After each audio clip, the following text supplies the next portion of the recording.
Operation Mahadev 96 दिन का पीछा, एक पहाड़ की खामोशी और इंसाफ की आखिरी गोली। कश्मीर की घाटी हमेशा से खूबसूरत रही है, लेकिन हर पहाड़ सिर्फ सुंदर नहीं होता। कुछ पहाड़ इतिहास याद रखते हैं। श्रीनगर के ऊपर बादलों के पार ऑक्सीजन की कमी वाले इलाके में खड़ा है महादेव पर्वत। स्थानीय बुजुर्ग कहते हैं यही वह रास्ता है जिससे भगवान शिव अमरनाथ गुफा तक गए थे। हजारों साल पुरानी आस्था। और फिर आया 28 जुलाई 2025, जिस दिन यह पहाड़ आतंक और इंसाफ के टकराव का गवाह बना। आखिर वो लोग गए कहां? 96 दिन, 96 रातें और एक ऐसा शिकार जो सिर्फ गोलियों से नहीं, धैर्य, दिमाग और तकनीक से लड़ा गया। पहलगाम के बाद गुस्सा, सन्नाटा और अधूरी कड़ियां हों। हमले के बाद कश्मीर की वादियों में अजीब सन्नाटा था। पर्दे के पीछे सुरक्षा एजेंसियां हर सांस के साथ एक ही काम कर रही थी, सच तक पहुंचना। 1000 से ज्यादा लोगों से पूछताछ, 3000 घंटे की इन्वेस्टिगेशन। पर्यटक, होटल स्टाफ, टट्टू वाले, दुकानदार, गांव के बुजुर्ग, हर कोई शक के घेरे में था, लेकिन आतंकवादी नहीं। जांच आगे बढ़ती, फिर दीवार से टकरा जाती। कुछ स्केच बने, पर स्केच इंसाफ नहीं होते। देश ने पाकिस्तान के अंदर जवाब दिया, लेकिन जमीन पर एक सवाल रह गया। जो हमला करके भागे वो अभी जिंदा है। पहला ब्रेक, पहाड़ों में हलचल 22 मई। इंटेलिजेंस ब्यूरो को एक इनपुट मिला। सूचना साफ नहीं थी, बस इतना कि ऊंचाई वाले इलाकों में कुछ लोग लगातार मूव कर रहे हैं। वो लोग जो गांव में नहीं रुकते और जंगल में ही सांस लेते हैं। गश्त बढ़ाई गई, नक्शे बदले गए और निगाहें अब दाची गांव की ओर थीं। दूसरा झटका, 2 लोग, एक सच 22 जून। एनआईए ने 2 स्थानीय लोगों को पकड़ा, परवेज और बशीर जोतार। पहले तो दोनों चुप रहे, फिर डर टूटा। उन्होंने बताया कैसे पहलगाम हमले के बाद आतंकियों ने उनसे मदद मांगी, कैसे उन्हें एक अस्थायी पहाड़ी ठिकाने तक पहुंचाया गया और कैसे वो लोग बिना रुके आगे बढ़ते गए। जांचकर्ताओं ने उस ठिकाने को दोबारा बनाया। लकड़ी, पत्थर, आग के निशान, सब कुछ। अब सर्च एरिया सिमट चुका था।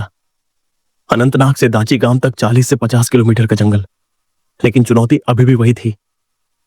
इतने बड़े जंगल में एक भी आवाज के बिना उन्हें ढूंढना। जब तकनीक ने रास्ता दिखाया, 11 जुलाई, दाची गांव नेशनल पार्क। एक इलेक्ट्रॉनिक डिवाइस अचानक अलर्ट देता है, चीनी सैटेलाइट फोन। यही फोन पहलगाम की प्लानिंग में इस्तेमाल हुआ था। यह महज सिग्नल नहीं था, यह कबूलनामा था। तुरंत एक मल्टी एजेंसी ऑपरेशन शुरू हुआ। 24 राष्ट्रीय rifles, para special force, JNK police, SOG, CRPF. सीधा हमला नहीं, यह इलाका हमला नहीं, सब्र मांगता था। स्टेप डोमिनेंस, बिना दिखे शिकंजा रणनीति का नाम था। स्टेप डोमिनेंस मतलब धीरे धीरे एक एक रास्ता बंद करना। ऊपर से ड्रोन निगरानी, पेड़ों के नीचे इलेक्ट्रॉनिक स्कैन, स्थानीय संपर्क काटना, राशन और पानी की सप्लाई रोकना। यहां तक कि एलओसी की ओर जाने वाली 8 किलोमीटर लंबी सुरंग में पानी भर दिया गया। आतंकी अब भाग नहीं सकते थे, ना आगे ना पीछे। चरवाहों की सूचना और बढ़ता दबाव। 15 जुलाई, बकरवाल चरवाहों ने बताया उन्होंने कुछ अजनबियों को देखा है, कमजोर, थके हुए, लेकिन हथियारों से लैस। अब यकीन पक्का हो गया था, शिकार पास है। 26 जुलाई, फिर वही सैटेलाइट फोन। आखिरी बार। अब ऑपरेशन का आखिरी अध्याय शुरू होना था। 27 से 28 जुलाई, आखिरी 24 घंटे। 27 जुलाई की रात, हर रास्ता सील, हर पहाड़ी पर नजर। सुबह 8 बजे, थर्मल ड्रोन, ठिकाना पक्का 9:30। कमांडो रेंगते हुए 10 मीटर दूर, और आतंकियों से सबसे बड़ी गलती हो गई, कोई पहरा नहीं।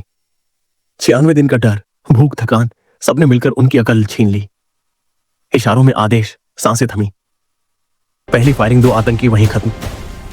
तीसरा लगभग आधे घंटे तक लड़ा, भागा, लेकिन ऊपर से निगरानी कर रहे जवानों ने उसे भी गिरा दिया। 12:14 दोपहर, ड्रोन से आखिरी पुष्टि। खेल खत्म।